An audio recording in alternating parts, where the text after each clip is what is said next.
বন্ধুরা আসসালামু আলাইকুম। মাইক্রোসফট অফিস ওয়ার্ডের টিউটোরিয়ালের ধারাবাহিক আলোচনায় আপনাদের স্বাগতম।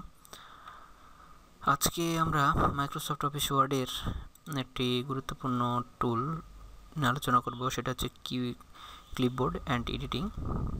তো চলুন সেটা একটু দেখে আসি। সেটা হচ্ছে এই ক্লিপবোর্ড নিয়ে আলোচনা করব আজকে, ক্লিপবোর্ড এডিটিং। তো এটা আসলে এই টুলটা সরাসরি লেখালেখির ক্ষেত্রে অন্য কাজে লাগে না, সাধারণত শর্টকাটের মাধ্যমেই বেশি ইউজ করা হয়ে থাকে। তো চলুন দেখুন, এখানে প্রথমে এই কাট অপশানটা এখানে কিন্তু কাজ করছে না, এরপরে এটাও কপিও কাজ করছে না, শুধুমাত্র ফরম্যাট পেইন্টারটা কাজ করছে আর পেজটা কাজ করতেছে। ওকে, তো আমি আপনাদের জন্য বোঝানোর জন্য এবং সময় বাঁচানোর জন্য আমি একটা প্রজেক্ট মনে করেন লিখে রেখেছি। এখানে দেখুন, এটা লেখার পরও কিন্তু এই দুটা কাজ করতেছে না। এখন আমি যদি সিলেক্ট করি, দেখুন এই দুটার খুলে যাবে, বুঝতে পেরেছেন? এখন কাট আর কপি তো আপনারা জানেনই, এখান থেকেও আপনারা সিলেক্ট করার মাধ্যমে করতে পারবেন। এখানে কাট কপি সব কিছু করতে পারবেন।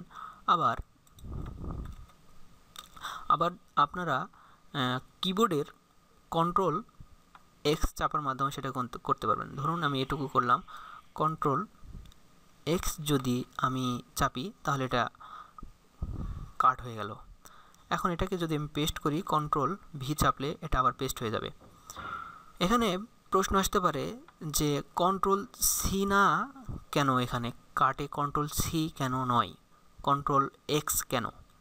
তো এটা বিষয়টা ব্যাখ্যা করতেছি। সেটা হচ্ছে এই কন্ট্রোল এক্সটা সাধারণত এই কাঁচির মতো দেখতে এক্স, এ কারণে হয়তো বা কন্ট্রোল এক্স নেওয়া হয়েছে। আরেকটা কারণ পরে বলবো। এরপরে সবচেয়ে সেটি হচ্ছে এই বিষয়টা কন্ট্রোল সি হচ্ছে কপি, তাহলে একই বিষয় একই অক্ষর তো দুটো হতে পারে না। কন্ট্রোল সি প্রেস করার মাধ্যমে এটা কপি হচ্ছে, আমি প্রেস করলাম। এরপরে হচ্ছে কিবোর্ডের কন্ট্রোল ভি পেস্ট করার সাথে সাথে এটা দেখুন কপি হয়ে নিচে আমি আবার পেস্ট করে দিয়েছি।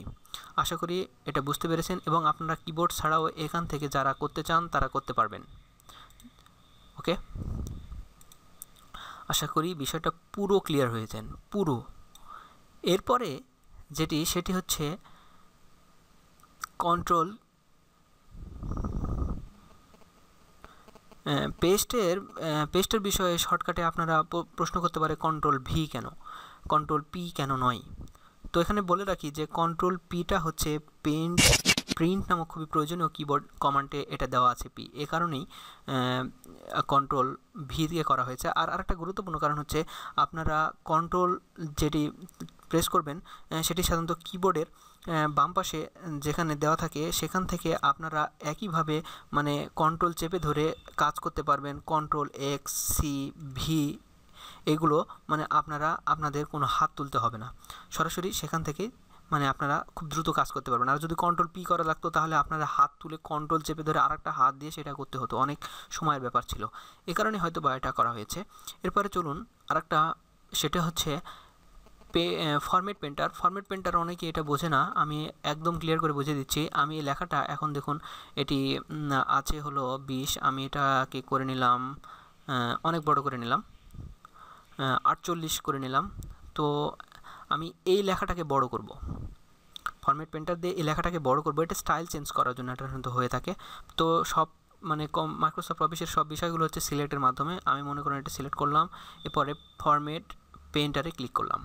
ফরম্যাট পেইন্টারে ক্লিক করার পরে আমি মনে করুন যে এই বাংলাদেশ লেখাটা উপরে যেটা আমার ডকুমেন্টটা রয়েছে, আমি এই লেখাটা বড় করব। তাহলে এখান থেকে এই পর্যন্ত নিয়ে আমি যদি ছেড়ে দিই তাহলে এই লেখাটা দেখুন 48 ফরম্যাটে চলে এসেছে। এভাবে যে কোনো লেখা আমি আমার মনে করুন কান্ট্রি লেখাটা নিচে ছোট করব, এটা আমি প্রথমে সিলেক্ট করলাম, ফরম্যাট পেইন্টারে ক্লিক করলাম, নিচের এখান থেকে এটা সিলেক্ট করে ছেড়ে দিলাম, দেখুন এটা ছোট হয়ে গেছে। আশা করি আপনারা পুরো ক্লিয়ার হয়েছেন। ওকে, তো আজকে এই ছিল মোটামুটি ক্লিপবোর্ডের আলোচনা। ক্লিপবোর্ডে সাধারণত সকলেই মানে কিবোর্ড থেকেই করে থাকেন, তারপরও ফরম্যাট প্রিন্টার নিয়ে অনেকের অসুবিধা ছিল, যার কারণে এটি তৈরি করা। তো আশা করি সকলে বুঝতে পেরেছেন। আর যদি আর কোনো সমস্যা থাকে তাহলে অবশ্যই কমেন্টে জানাবেন। আর যদি ভিডিও ভালো লেগে থাকে তাহলে অবশ্যই আপনার বন্ধুদের মাঝে দিবেন, আর আমার চ্যানেলে অবশ্যই সাবস্ক্রাইব করবেন। আর আপনারা চাইলে আমার গ্রুপ আছে, গ্রুপে আপনারা জয়েন করতে পারেন। তো সকলে ভালো থাকুন। পরবর্তী তে আপনাদের সামনে এডিটিং টুলস নিয়ে আলোচনা করব। আজকে শুধুমাত্র ফর্মে ক্লিপবোর্ড নিয়ে আলোচনা করলাম। তো ভালো থাকুন, সুস্থ থাকুন, আল্লাহ হাফেজ।